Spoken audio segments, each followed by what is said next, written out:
औज़ुबिल्लाहिमिनश्शैतानिर्रजीम बिस्मिल्लाहिर्रहमानिर्रहीम।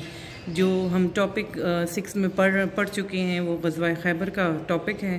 दोबारा मैं आपको इसकी समरी बता रही हूँ कि ये टॉपिक जो है ये हमारे पास, जैसे कि उससे सबक से ही, नाम से ही पता चल रहा है कि हमारे पास ये ग़ज़वा खैबर, ग़ज़वा यानी जिस जंग में नबी सल्लल्लाहु अलैहि वसल्लम ने शिरकत की, और खैबर इसका नाम है इसलिए कि ये खैबर के मकाम पर लड़ी गई।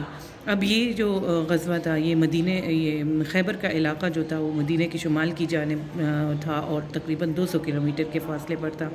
और ये नबी सल्लल्लाहु अलैहि वसल्लम के ज़माने में ये इलाक़ा जो है वो बहुत वसी और शादाब इलाक़ा था, और यहाँ पर खजूरों के बागात थे, और उसके साथ ही यहाँ पर बड़े बड़े किले थे, और लोग जो थे वो किलाबंद किलों में रहते थे।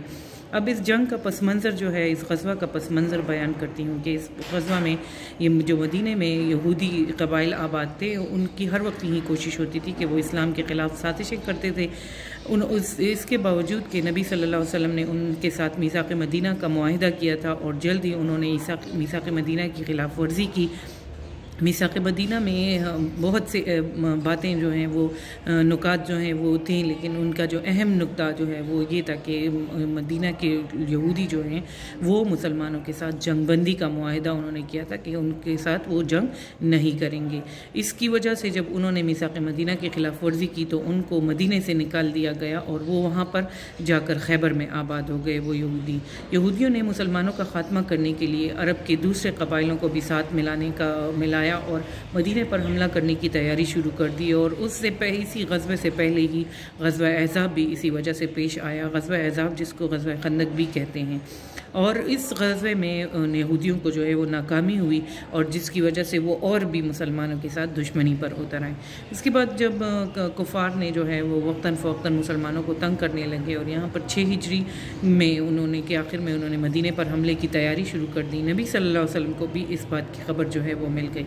नबी सल्लल्लाहु अलैहि वसल्लम ने मुहर्रम 7 हिजरी में 1400 सहाबाए कराम के साथ जो है वो मदीना से खैबर की तरफ रवाना हो गए, और यहूदियों की इस साजिश का ख़ात्मा करने के लिए वो सहाबाए कराम के साथ या सहाबाए कराम के लश्कर के साथ रवाना हो गए। जब ये लश्कर जो है रवाना हुआ तो रात का वक्त था। नबी सल्लल्लाहु अलैहि वसल्लम रात के वक्त खैबर पहुँचे तो अहले खैबर जो है वो गहरी नींद सो रहे थे। आप सल्लल्लाहु अलैहि वसल्लम का जंग का तरीका ये था कि आप सल्लल्लाहु अलैहि वसल्लम रात के वक्त किसी पर हमला जो है वो पसंद ना फरमाते, इसलिए आप सल्लल्लाहु अलैहि वसल्लम ने सुबह का इंतज़ार किया, और जब सुबह का वक्त आया तो आप सल्लल्लाहु अलैहि वसल्लम खैबर में दाखिल हो गए। अब यहूदियों का मुकाबला नबी सल्लल्लाहु अलैहि वसल्लम ने, यहूदियों ने जो है वो मुख्तलिफ़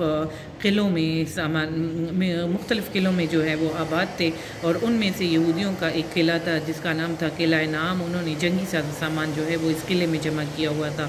नबी सल्लल्लाहु अलैहि वसल्लम और सहाबाए कराम ने इस किले को आसानी से फ़तह कर लिया। उसके बाद दूसरा अहम किला उनका किला कमूस था, और ये किला कमूस जो है वो एक नामी गरामी पहलवान था जिसका नाम मरहब था। वो इस किले का पहरादार का वो वहाँ पर जो है वो किला जो है वो मरहब का था, और वो बहुत ज़्यादा बहादुर था, और उसको अपनी बहादुरी पर बहुत ज़्यादा गुरूर था। लेकिन नबी सल्लल्लाहु अलैहि वसल्लम ने क्या किया कि इस किले को फ़तह करने के लिए नबी सल्लल्लाहु अलैहि वसल्लम ने हज़रत अली को चुना, और हज़रत अली को इस्लामी झंडा जो है वो हज़रत अली के हवाले कर दिया। इस्लामी झंडा हज़रत अली के हवाले करते हुए आप सल्लल्लाहु अलैहि वसल्लम ने उनसे फरमाया कि ए अली, मैदान में उतर कर दुश्मन को पहले इस्लाम की दावत देना। खुदा की कसम, अगर अल्लाह तुम्हारे ज़रिए एक शख्स को भी हिदायत देगा तो ये तुम्हारे हक़ में सुर्ख ऊँटों से भी बेहतर है। यानी इस्लाम पहले जो है तरीका पहला ये है कि उनको दोबारा इस्लाम की दावत देना। अगर वो फिर भी इस्लाम जो है वो कबूल ना करें, अगर एक भी बंदा इनमें से इस्लाम कबूल करे तो आपको इसका बहुत ज़्यादा अजर मिलेगा, इसका अजर मिलेगा।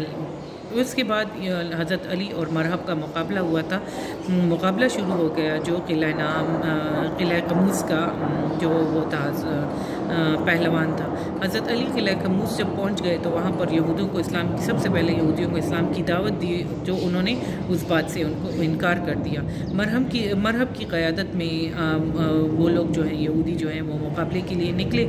मरहब जो है वो अपने ताकत के नशे में चूर होकर जो है तलवार लहराने लगा। मरहब जब हज़रत अली पर हमला आवर हुआ तो जवाब में हज़रत अली ने भी इतनी क़ुव्वत से तलवार मारी, और मरहब को एक ही वार में उसका सर जो है वो तन से जुदा कर लिया। यानी उसका सर को ये तलवार उनके सर को काटती हुई दांतों तक पहुंच गई। जब मरहब मर गया तो यहूदी जो है वो भाग निकले, और किला जो है वो किला कमूस जो है वो फ़तह हो गया। और इस फ़तह की वजह से, इस किले की फ़तह की वजह से यहूदियों का ज़ोर जो है वो टूट गया और मुसलमानों ने तमाम किला फ़तह कर लिया और पूरा खैबर जो है वो मुसलमानों के कब्ज़े में आ गया। यहूदियों की दरख्वास्त पर नबी सल्लल्लाहु अलैहि वसल्लम ने जो खैबर की ज़मीनें थीं उन पर कब्ज़ा रहने दिया और पैदावार में आधा हिस्सा जो है वो मुसलमान मुजाहिदीन के लिए मुकर्रर किया, यानी वो पैदावार में हिस्सेदार हो गए। और इस मार्के में, यानी इस जंग में जो है 93 यहूदी हलाक हुए और 15 सहाबाए कराम जो है वो शहीद हुए। अब इसके जो शॉर्ट क्वेश्चन आंसर्स हैं उसकी पिक्चर्स हम आपको सेंड करेंगे, वहाँ से आप क्वेश्चन आंसर्स जो हैं वो कॉपी पेस्ट करेंगे। और इसी तरह जो आपका विंटर वेकेशन का काम है वो भी आपके साथ जो है वो पिक्चर डिस्कस की जाएंगी, उसी से आप जो है ये दोनों काम अपनी कॉपी पे करेंगे। शुक्रिया। अब बंद कर दिए।